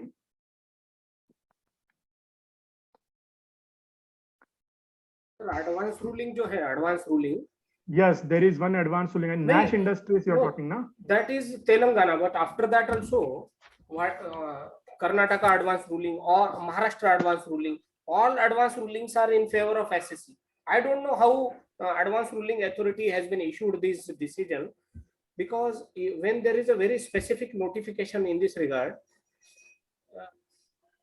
advanced rulings are in favor of SSC. Sir, advanced rulings are in favor of SSC, and I must tell you one advanced ruling, that Karnataka advanced ruling which you are talking about, Nash Technologies, that was done from our office only, and Nash Technologies advanced ruling is also in favor. And in fact we are of a very strong view that amortization must not be done except in some cases jahan par obligation customer par hai, part manufacturer, but it is done by the OEM. Only in those cases it needs to be added. So I feel that the favorable advance ruling is correct, Rajesh sir, that the amortization must not be added. See, when it is a transaction of job work, pure job work, I am supplying you for my goods, for my business. What clarification said, when it is for my business, I am eligible for input tax credit on the dies. Correct. And there is no need to amortize the dies, cost of the die. Correct. But when you are manufacturing as OEM, you are a supplier. It is part of your supply. It is a cost of your supply. Correct. I am not eligible for input tax credit because it is not used for my business. And Correct. you have to amortize the cost of die. Both things are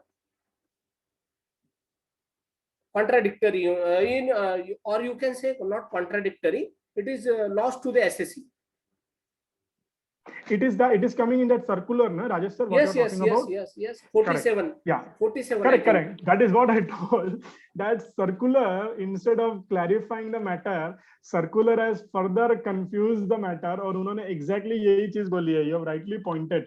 In fact, in this PPT, I was having 2 slides only on explaining that particular point, but then I thought that will be too much on a specific transaction and this thing related, and I did not went into that aspect. In future there will be huge litigation with respect to the valuation point of view. Correct, there will be a litigation. So what the point which Rajesh sir is trying to highlight, okay, these are the specific industry related matters where there is going to be a huge litigation in GST. So in GST, you must not just look at it from the compliance point of view. You must read the law. You must read the notification. You must read the circular. Circular का एक word, एक line पूरा meaning बदल देता है. And you must read the judgments to become a good professional and a great professional in indirect taxes. So I hope you understood what is the level of issue that the businesses are facing.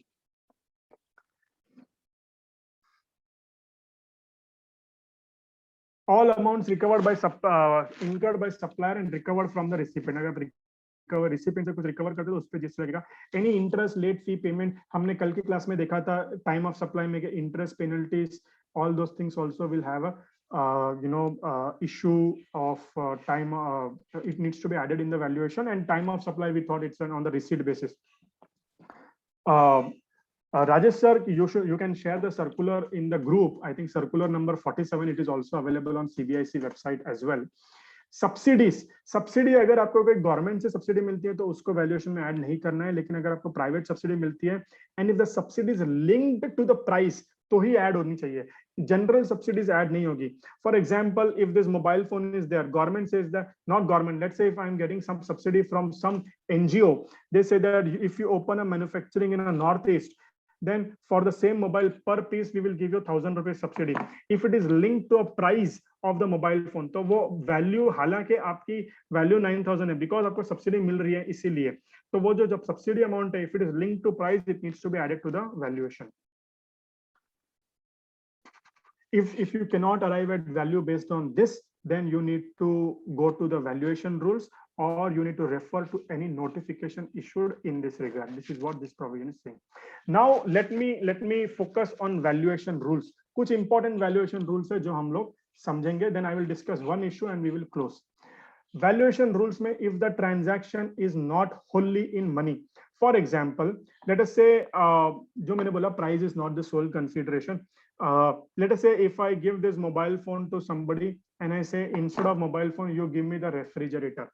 So the question that comes is, ये mobile phone मैं दे रहा हूँ, it is a used mobile phone which I am giving let's say at 20,000 rupees, and the refrigerator की जो market में price है उसका price है 30,000 rupees. So whether GST needs to be paid on 20,000 or 30,000.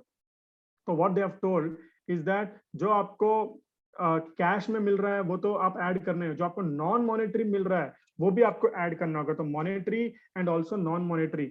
So let us say in this case the actual open market value of the refrigerator in the market today is 30,000 rupees. You need to pay GST on 30,000 rupees, not on 20,000 rupees.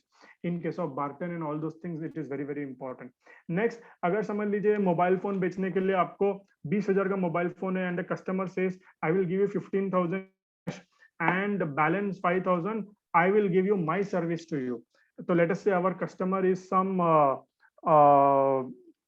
air condition repair fellow, and he says that sir, I will give you 15,000 in cash, I will repair your AC, so for which anyway 5,000 I will not charge you, but you need to calculate GST at the open market value of the mobile phone.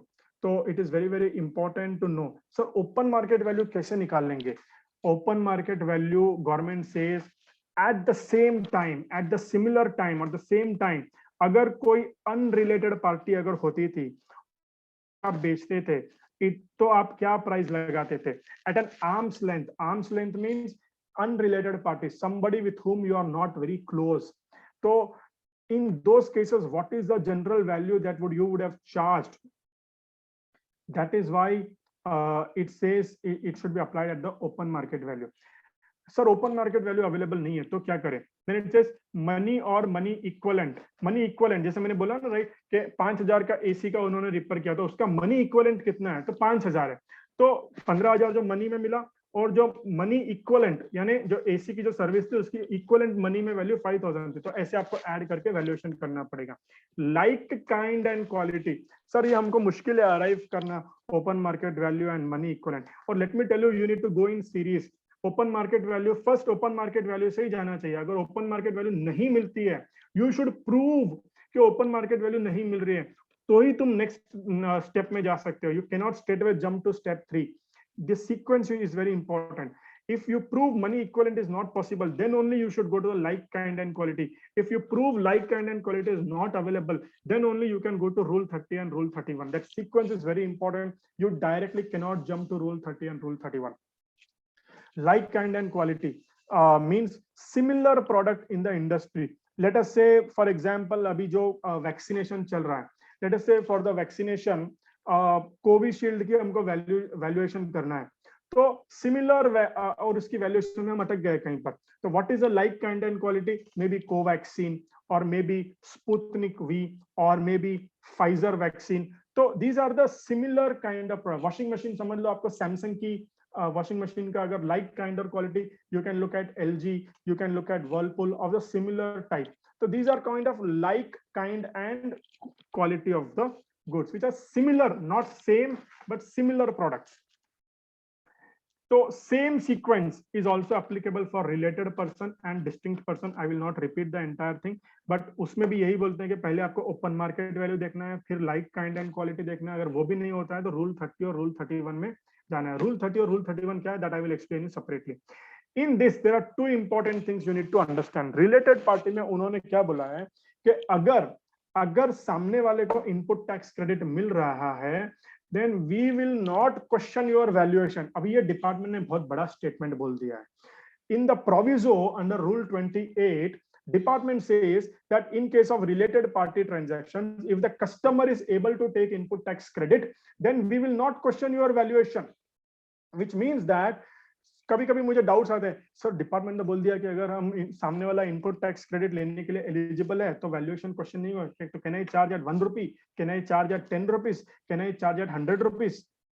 My answer is that provision is given only to relax the complexities of the valuation, but we can not use that provision to say that I will value at 1 rupee. Not correct. आपको reasonable value, fair value के हिसाब से valuation करना होगा। तो that provision only आपको एक relaxation देता है कि you need not go at the exact value, you can arrive at a fair value. So that is how you need to interpret a valuation in case of a related party transaction. But department has told that fair value में कुछ ऊपर नीचे हो गया, we will not go into the litigation. This is a very good move. I really like that, this kind of proviso are there. बहुत कम हमको ऐसे प्रोविजोस दिखने मिलते हैं एक्ट में which are assessee friendly, otherwise everything is departmental friendly.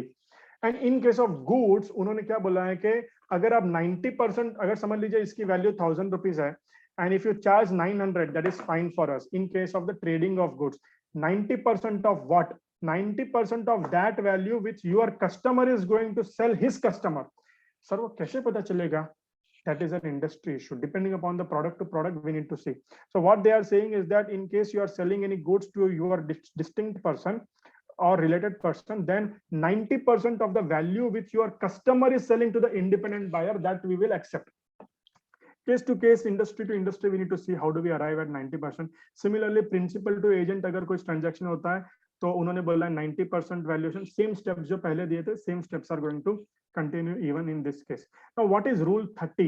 Rule 30 says if you are not able to arrive at open market value, like, kind, and quality, or any other mechanism which has been given in the earlier rules, then 110% of the cost of manufacture or cost of acquisition or cost of provision of service is acceptable. Generally, cost accounting standard 4 होता है, जिसको भी commonly call as CAS 4. Cost accountant का एक certificate लेना चाहिए, cost accountant की एक ऑडिट करनी चाहिए, उसकी रिपोर्ट होनी चाहिए ईयरली। ये रिपोर्ट आप अगर लो as a documentation under the guidance of the CAS 4 with a proper professional guidance of a cost accountant, and you can just value your product at cost plus 10%, and that is also sufficient. Next department says residual rule. आपको जो सही लगे, consistent with the section 15, आपको जो value reasonably सही लगे आप लगा दीजिए, but it should be consistent with the section 15 of the GST, which is little vague way of giving the rule, but ठीक है, this is also something department has given. In case of supply of service, they told that you can skip the Rule 30 and you can directly come to Rule 31 in case of supply of services only. Next important valuation you need to understand in the case of used goods. Used goods में department ने बोला है कि जो second hand goods होते हैं, जो used goods होते हैं, तो उसमें उन्होंने बोला है कि डिफरेंस पर आप जीएसटी पे कर सकते हो। यानी मेरी सेल प्राइस और मेरे परचेस प्राइस का जो डिफरेंस है, वो डिफरेंस पे आप जीएसटी भरो only on the margin. And this is a wonderful provision which the department has brought in the case of sale and used items. And if the price is negative, let's say you have sold in loss, then no need to pay any GST, you can simply ignore. This is in the case of second hand items, but are we looking at these things in the client's place? Very, very important. Next very important concept is a concept of pure agent. ये बहुत ही ज्यादा important concept है। कभी कभी हम क्या करते हैं, कुछ reimbursements लेते हैं कस्टमर से। There is a Supreme Court judgment in the case of Intercontinental Technocrats in 2015, which says that even on reimbursements, you must charge GST, but only those reimbursements which you are charging, not those which are covered in pure agent. What is pure agent? Let me give you one example. एक ऐसी चीज, एक ऐसा expenditure जो कि आपका obligation नहीं है, बट कस्टमर ने इनकर किया है। आपका ऑब्लिगेशन नहीं है, लेकिन फिर भी आपने इनकर किया है कस्टमर के लिए, और आप वो कस्टमर से रिकवर कर रहे हो, तो वो रीइंबर्समेंट जो है आप प्योर एजेंट में आ जाएगा। For example, stamp duty was a very good example of a pure agent. Builder का एक्चुअली ऑब्लिगेशन नहीं है, लेकिन अगर अज्यूम करो कि जब बिल्डर ने फ्लैट बेचा है, तो अज्यूम के बिल्डर खुद पहले स्टैम्प ड्यूटी भर के फिर वो कस्टमर से लेता है, तो उसका मतलब ये नहीं है कि अगर वो कस्टमर से 1 करोड़ 5 लाख लेता है तो जीएसटी भी 1 करोड़ 5 लाख पे लगना चाहिए, क्योंकि वो बिल्डर का ऑब्लिगेशन ही नहीं था। बहुत बार ऐसा होता है कि चार्टर्ड अकाउंटेंट्स क्लाइंट्स के बिहाफ में इनकम टैक्स पे कर देते हैं उनका, और जब वो बिल रेस करते हैं तो वो फुल इनकम टैक्स की भी वैल्यू बिल में ऐड कर देते हैं जो उन्होंने डिपार्टमेंट में जमा किया था। तो जरूरी नहीं है कि जस्ट बिकॉज उन्होंने इनकम टैक्स जमा किया और वो क्लाइंट से रिकवर कर रहे हैं तो उनकी प्रोफेशनल सर्विस के ऊपर जो इनकम टैक्स कलेक्ट किया उस पर भी जीएसटी ऐड करना चाहिए। तो जो ऐसे एक्सपेंडिचर्स है जो आपका ऑब्लिगेशन नहीं है बट फिर भी आपने किया है वो एक्सपेंडिचर, और आप आगे रीइंबर्समेंट लेते हो, तो they are in the nature of pure agent, और उसको आप वैल्यूएशन में ऐड नहीं करना चाहिए। You can exclude that from the valuation. बहुत इंपॉर्टेंट कॉन्सेप्ट है। I have given 2 examples, you can look into the facts of each case. Sir, foreign exchange transactions में रेट ऑफ एक्सचेंज आरबीआई का लेना चाहिए या एसबीआई का लेना चाहिए, या फिर हर एक कंपनी अपनी अपने अलग अलग रेट ऑफ एक्सचेंज फॉलो करती है, तो कौन सा रेट ऑफ एक्सचेंज लेना चाहिए वैल्यूएशन के लिए? तो let me tell you, foreign exchange transactions के लिए डिपार्टमेंट बोलता है that in case of foreign exchange transactions, the rate of exchange must be the CBIC rate. CBIC her fortnightly rate निकालती है। कस्टम्स की जो CBIC का रेट है, गुड्स के लिए आप CBIC का रेट फॉलो करोगे, और सर्विसेज के लिए उन्होंने बोला है कि जो भी आप अपनी अकाउंटिंग के लिए करते हो तो वो आप फॉलो कीजिए। कुछ कंपनीज आरबीआई फॉलो करती है, कुछ कंपनीज एसबीआई फॉलो करती है, कुछ कंपनीज के उनके होल्डिंग कंपनी को रेट्स देते हैं on a quarterly half yearly basis. So in case of services they are telling whatever you are doing we are fine. In case of goods they are telling आप CBIC का exchange rate follow कीजिए, RBI का exchange rate हम लोग accept नहीं करेंगे। Next बहुत important aspect है वैल्यूएशन में कि value can be inclusive of tax. अभी ये बहुत इंपॉर्टेंट पॉइंट है, बहुत बार हम लोग जब क्लाइंट की ऑडिट करते हैं तो हम लोग ये चीज मिस कर देते हैं। तो लेट अस से अगर ये मोबाइल 10,000 का है, ऑन दिस 10,000 रुपीज मुझे ऑब्वियसली 18% जीएसटी कस्टमर से लेना चाहिए था, 1800 रुपीज, बट हमने नहीं लिया, हमने बोला 10,000 inclusive. तो now my question is whether I need to pay GST on 10,000 plus 18% or I need to pay 10,000 into 18 divided by 118, that is on a cum tax basis. So is it 10,000 into 118 divided by 100 or is it 10,000 into 18 divided by 118? Can I take the cum tax benefit? Answer is yes. Rule 35 बोलता है कम tax benefit ले सकते हैं कि अगर आपने जो price charge किया है वो ऑल इंक्लूसिव ऑफ टैक्सेस है तो आपको फिर ऊपर से टैक्स लगाने की जरूरत नहीं है, आप कम टैक्स बेनिफिट ले सकते हैं। हम जब हमारे क्लाइंट का बिजनेस देखते हैं तो हमको उनकी प्राइसिंग मॉडल, प्राइसिंग स्ट्रक्चर समझना होना चाहिए। अगर एक बार for example I tell you, one of our client, वो साल भर में 2 करोड़ की जीएसटी भर रहे थे आउटसाइड इंडिया के साथ ट्रांजैक्शन में। आउटसाइड इंडिया वाली कंपनी ने बोल दिया आपका इंडियन जीएसटी हम नहीं देंगे, वो आप देखो, we are not going to bear your Indian GST cost. तो ये लोग ही उसका कॉस्ट बेयर कर रहे थे और 2 करोड़ जीएसटी एवरी ईयर पे कर रहे थे। तो हमको फिर बाद में दिमाग में आया कि अरे इस पे हम लोग कम टैक्स का बेनिफिट ले सकते हैं। And you will be surprised by just doing this formula, client is able to save around 35 lakhs in a year. Very big amount. Are we looking at these things when we do the audit of the client's business?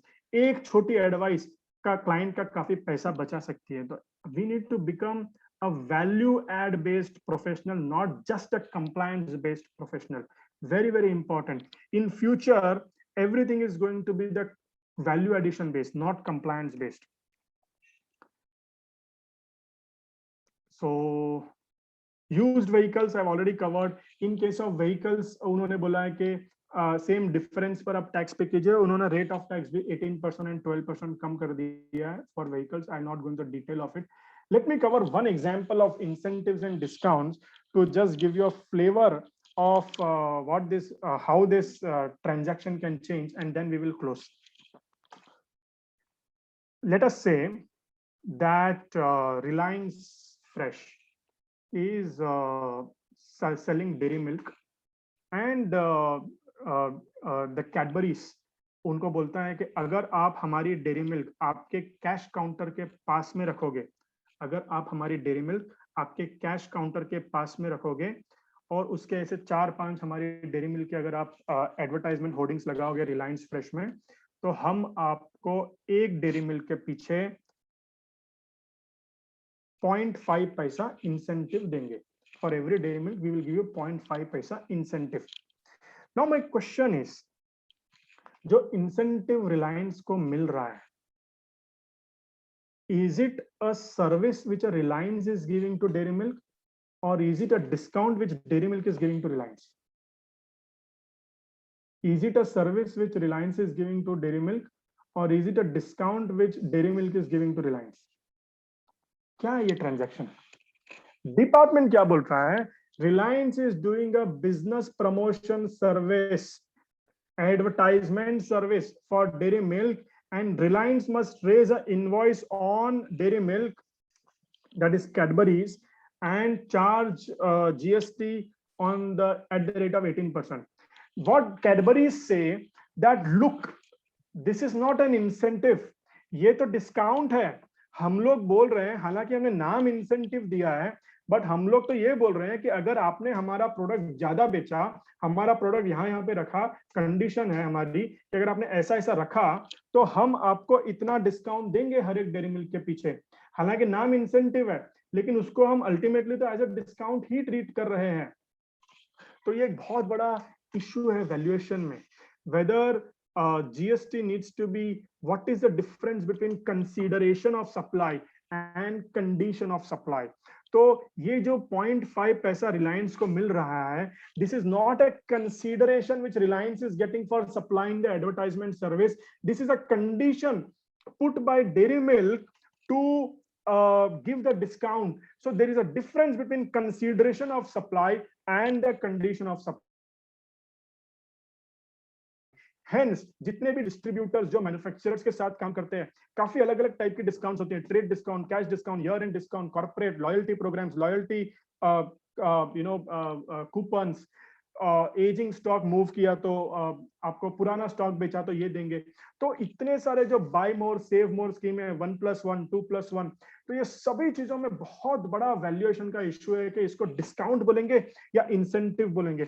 In my view all this are nothing but discount, और इस पे discount का आप benefit भी ले सकते हो by reducing the GST. कुछ केसेस में डिस्काउंट का बेनिफिट नहीं लेते हैं because they can not link to the original supply. For example, मैंने आपको इतने सारे कार्टन ऑफ कोलगेट बेचे हैं and suddenly I come with a scheme कि अगर आप महीने का इतना सेल करोगे तो मैं आपको इतना डिस्काउंट दूंगा। अभी वो डिस्काउंट आप कैसे आइडेंटिफाई करोगे, कौन सा कोलगेट आपने कब बेचा था और उसके लिए डिस्काउंट है? You can not identify to the original sale. तो जहां पर आप ओरिजिनल सेल से आइडेंटिफाई नहीं कर सकते, आप फिर भी डिस्काउंट दे सकते हो, बट आप जीएसटी रिड्यूस नहीं कर सकते। In that case people are issuing a financial credit note. So please understand the difference between a financial credit note and a GST credit note. So all these schemes, incentives, in my view, are nothing but a discount and can be reduced from the valuation. बहुत बहुत बहुत बड़ा litigation इसके ऊपर भी आगे जाकर department में होने वाला है। तो I have tried to explain you from some practical aspects, practical examples. ये सभी वही एग्जांपल्स है। आरटीओ रजिस्ट्रेशन, अभी आप गाड़ी लेने जाते हो तो वो आरटीओ टैक्सेस होते हैं, तो आरटीओ टैक्सेस थोड़ी ना आप ऐड करोगे वैल्यूएशन में, बिकॉज वो तो प्योर एजेंट है, वो डीलर की लायबिलिटी है ही नहीं, वो तो डायरेक्टली कस्टमर की लायबिलिटी है। कभी कभी क्या होता है, life tax, road tax dealer पे करके आगे कस्टमर से लेता है, बट उसको वैल्यूएशन में ऐड करने की नीड नहीं है। Vehicle insurance, that is also pure agent. Registration charges, RTO charges, temporary plate number, permanent registration charges. These are all things very very important for the purpose of valuation. एक और है, जब building आप flat खरीदते हो तो land का reduction होता है 33%। तो एक क्वेश्चन है कि why 33%, why not 60%? For example, you go to Bombay or Delhi, the land value is much higher than the entire construction. Sometimes the land value is 70% of the construction. तो इस पे एक बहुत बड़ा litigation होने वाला है कि how department can decide the valuation of 1/3. When the land in GST, is land covered in GST? I'm asking a question. Is land covered in GST? Sale of land, is it covered in GST? So when the land is not covered in GST, how under the GST Act, department is having a power to give a valuation of land? कि land की value 1/3 रहेगी। अरे GST act का जो आप constitution देखो, GST act का जो कॉन्स्टिट्यूशनल एंट्री है उसमें it is on the goods and services and land is not covered in the constitution of India. Then where is the power you are having under the GST act to decide the valuation of a land when the land itself is not in the GST act? तो इस पे बहुत बड़ा litigation होने वाला है कि valuation of land, why 1/3, why not 70%, 60% on actual basis. So I have only tried to give you some food of thought, some ideas of how complicated and how important are these aspects of classification and valuation. So with this, I conclude my today's session on classification and valuation. If I can get 5 minutes or maybe 2-3 minutes, I would like to share some important points because I felt you are all young professionals, young accountants, young students, and trying to learn the nitty-gritties of GST. So we all have not become any experts in GST. In fact, we are all the learners of this law. And whatever understanding that we have developed is also not something over a period of कि 1 साल 1.5 साल में आ गया. It has come with lot of learning, lot of experience of practically handling the situations. So 2-3 things which I would like to ask all the students. Okay, first and foremost, because this is my last class with you all, so I don't know again whether I'll be able to interact with you. So I thought I'll share my views. Okay, first and foremost, read. There is no substitute of reading. आज भी हम देखते हैं there are so many good experts, but वो expert ऐसे ही नहीं बन जाते हैं. They read daily 2 hours, even today, even though they are experts, there are some very good experts in taxation. They read daily 2 hours. Do you know that? So read, read, read, read, read. There is no substitute of reading. Next very important aspect is go in depth. अगर आप कुछ काम कर रहे हैं तो ऊपर ऊपर से मत करो काम, डेप्थ में जाओ, डिटेल में जाओ, अंडरस्टैंड करो, बिजनेस अंडरस्टैंड करो, हैव द क्यूरियोसिटी. आजकल हम लोग एक देखते हैं, everybody wants shortcut, everybody wants to use Google, everybody wants to use WhatsApp and online when ask a friend.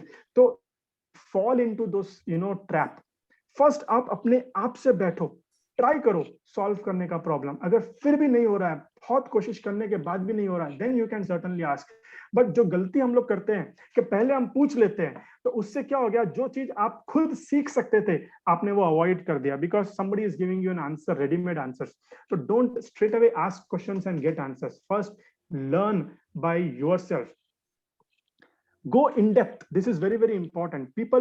Lot of people will do so. I'll tell you the difference that is going to be there in a great professional and an average professional is a person who goes in depth.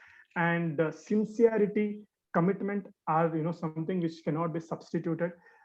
They are required. Very important. Technology is changing the entire landscape of a profession. अगर आप देखो तो आज के 20 साल पहले जो issues होते थे वो आज नहीं है, और आज जो इश्यूज हो रहे हैं, and I will tell you, आज के 10 साल बाद ये इतना टेक्नोलॉजिकल डेवलपमेंट आ जाएगा due to artificial intelligence and due to the robotics process automation.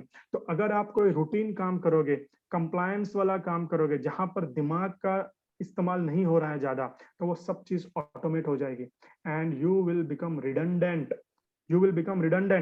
So start investing yourself in reading activities, learning activities, become intellectual, use your creativity. Creativity ऐसी चीज है जो कभी replace नहीं हो सकती है.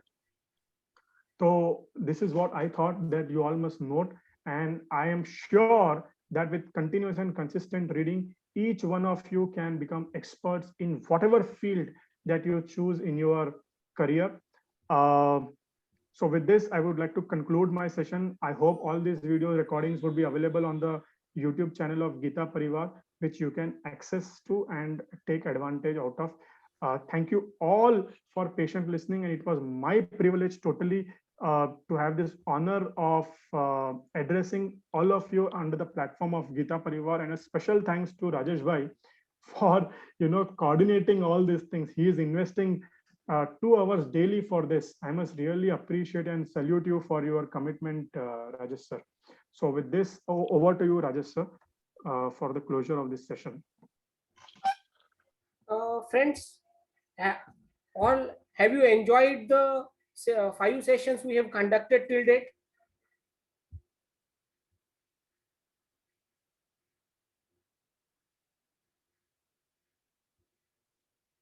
Yeah, fantastic. So our motive behind this organizing this session is to brief you about the provisions and the practicability of the provisions. It is very important whenever you refer balance sheet, not only what you have seen towards the on the credit side of the P&L, you have to check all the aspects, whether customer has provided free of cost material, whether it is included in the part of valuation. There are multiple decisions with respect to the free supply by the customer. Also, I refer the advance ruling by the Maharashtra. In Maharashtra, it is specifically said free supply by the customer is inclusible in the valuation. There are so many judgments which are contradictory. If you don't take care of our client, we don't take care of our company, it will be a huge loss to the company, cash loss to the company. Today the liability is 100 rupees.